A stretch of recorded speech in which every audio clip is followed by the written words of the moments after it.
اور خطبہ جو خطبہ قاصے ہے جس کے اندر پروردگار کی عزت اور کبریائی کا ذکر ہے. مولا متقیان خدا کی عزت اور کبریائی کا ذکر کر رہے ہیں، اور اس عزت اور کبریائی میں پروردگار نے ایسا کیا ہے کہ اس میں کوئی داخل نہیں ہو سکتا. کوئی بھی خدا کے اس دو حصوں کے اندر کوشش کرے گا ذلیل ہو جائے گا. خود قرآن بھی کہتا ہے کہ جو عزت ہے، عزت کس کے لیے؟ اللہ کے لیے، رسول کے لیے، مومنین کے لیے. لیکن بہرحال روایت کہتی ہے یہ جو عزت للہ ہے یہ تینوں جگہ خدا ہی ہے اصل میں. کیوں؟ کیونکہ رسول کی عزت بھی خدا ہی کے امر کی وجہ سے ہے، مومن کی عزت بھی خدا کے امر کی وجہ سے ہے، تو اصل عزت اسی کے لیے ہے. اب اگر کوئی اپنے آپ کو بنانے کی کوشش کرے کہ جیسے تاریخ کے اندر یہ سب لوگ آئے اور اپنے آپ کو علو اختیار کیا، فرعون نے، نمرود نے، کسی نے اپنے آپ کو سمجھنے لگے کچھ، تو یہ تباہ اور برباد ہو گئے. یہ خدا کے اس معاملے میں کوئی پینیٹریٹ نہیں کر سکتا. اور اگر کوئی اس کو سمجھ جائے کہ ساری عزت خدا کے لیے ہے، ساری کبریائی خدا کے لیے ہے، تو پھر یہ مومن کسی مقام پر پرواز کر سکتا ہے. کیوں؟ کیونکہ اپنے آپ کو کیا کہتا ہے کہ انت العزیز انا ذلیل، تو عزیز ہے پروردگار، میں ذلیل ہوں تیری بارگاہ، یعنی ساری ذلت میرے لیے، میرے پاس ہے ہی کچھ نہیں. اب اس کو سمجھنے کے لیے کہ اس کو کیسے اس عزت کو آگے کی طرف بڑھے، کیسے چلے، کیونکہ امر الہی کو انجام دینا کمال ہے. اور شیطان وہ پہلا شخص ہے، یہ پہلا وجود ہے کہ جس نے اس معاملے میں استکباریت کی ہے، کبر کیا. خدا نے اسے کیا کیا؟ اسے ذلیل کر دیا، اسے نکال دیا. لیکن آپ یہ سوچیں کہ ہم یہ تو کہتے ہیں کہ شیطان نے 6000 سال عبادت کی. مولا متقیان اسی خطبے کے اندر بتاتے ہیں کہ 6000 سال اس نے کیا کی ہے؟ عبادت کی ہے. اور یہ بھی نہیں پتا کہ 6000 سال اس دنیا والے ہیں یا آخرت والے ہیں، یہ بھی نہیں پتا کہ وہ 6000 کون سے ہیں. جس نے اتنی عبادت کی ہو اور اس نے ایک امر کو انجام نہیں دیا تو اس کے اعمال ہبط ہو گئے، کھینچ لیے گئے. تو ایسا نہیں ہے کہ شیطان کو تو خدا نے نکال دیا اور ہمارے لیے کوئی الگ سے آپشن کھولا ہوا ہے کہ نہیں تم کچھ بھی کرتے رہو. یہ کیسے ہو سکتا ہے؟ یعنی جس کو 6000 سال کو نکال دیا گیا تو میں اور آپ کوئی بہت اسپیشل تھوڑی ہیں. ہم بھی اگر وہی اطاعت کریں گے تو بچے رہیں گے، ورنہ ہم بھی نکال دیے جائیں گے. وہ انسان جس نے اطاعت کی وہ کامیاب ہوا، تاریخ یہی تو بتا رہی ہے. اور جس نے نہیں کی اسے دیکھیں آپ کو اس کے لیے ذلت کتنی ہے پوری دنیا کے اندر. یہاں یہ ضروری ہے کہ پروردگار نے وہ جو امر دیا تھا کہ اس کو سجدہ کرو، خب یہ ایک امتحان ہے.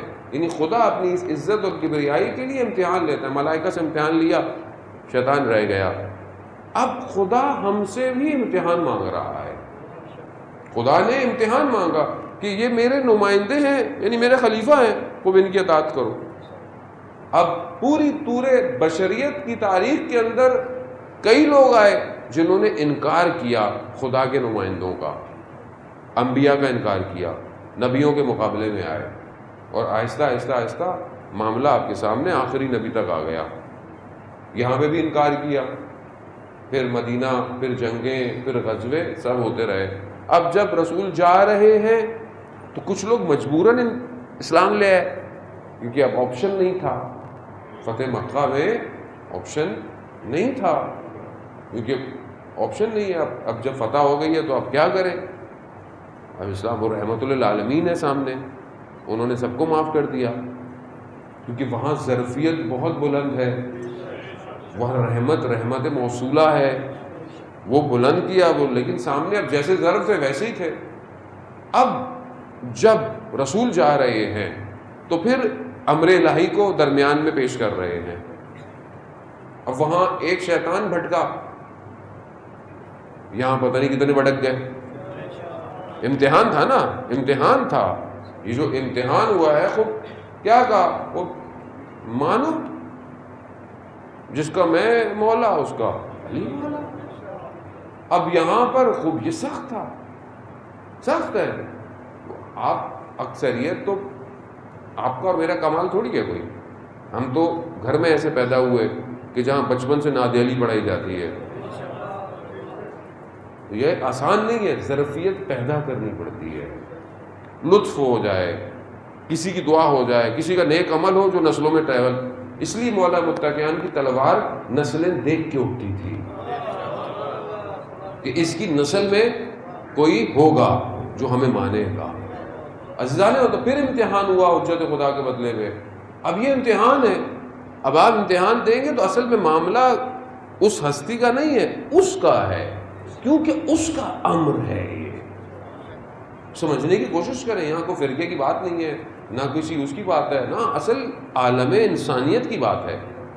یہ جو فساد ہوا کہ جب شیطان ابلیس نے نہیں مانا تو پھر کیا ہوا؟ جب یہ آیا تو کیا ہوا؟ فساد ہوا دنیا میں، ہرج اور مرج پیدا ہو گیا، گمراہ کرنے لگا لوگوں کو. اس نے خود کہا کہ میں کروں گا، مجھے اجازت دے، اس نے یہی کیا. اب جب اس حجت خدا کو لوگوں نے نہیں مانا تو یہ جو فساد ہے آج پوری دنیا میں اسی وجہ سے ہے. اللہ اکبر،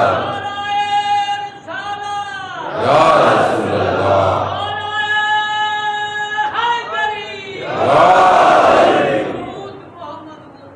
اللہم صلی علی محمد. اب یہ جو آج پوری دنیا میں عزیزان محترم فساد ہے اسی وجہ سے ہے. اگر ولایت علی ابن طالب کو مان لیا جاتا آج دنیا میں مشکل ہونی ہی نہیں تھی.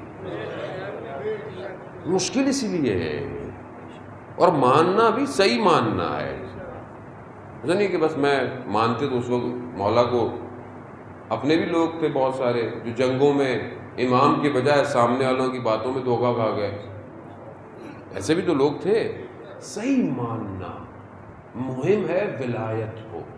کیوں؟ کیونکہ امر الہی ہے، اور آپ اگر امر الہی میں کامیاب ہو گئے تو خدا آپ کو دنیا اور آخرت دونوں عطا کر دیتا ہے. اس کے لیے مسئلہ نہیں ہے عزیزان محترم، بس اس نے بنایا سسٹم ایسا ہی ہے، امتحان لیتا ہے. اب ان کے جانے کے بعد بہرحال مراحل بڑھتے بڑھتے بڑھتے کربلا میں آئے. پوری امت کا امتحان ہوا. کربلا اپنے ٹائم میں ولی خدا، حجت خدا، کربلا میں پوری امت کا امتحان ہوا. کچھ لوگ بہرحال حوادث کی وجہ سے، کچھ قید و بند کی وجہ سے، کچھ کسی بھی وجہ سے حاضر نہیں ہو پائے. کوئی بھی وجوہات ہو سکتی ہے، کوئی بھی مشکل ہو سکتی ہے، ہر کوئی حاضر نہیں ہو پایا امام کی خدمت میں. لیکن جو لوگ حاضر ہوئے وہ کامیاب ہو گئے. اور یہ حادثہ صرف اس وقت تک نہیں ہوا کہ اگر آپ اس کو کہیں کہ یہ حادثہ جو ہے وہ صرف اور صرف اس لیے تھا کہ یہ صرف کربلا تک رک جاتا. نہیں، یہ اتنا بڑا معرکہ کیا گیا کہ قیامت تک کے لیے بشریت کو ایک مشعل راہ دے دی گئی.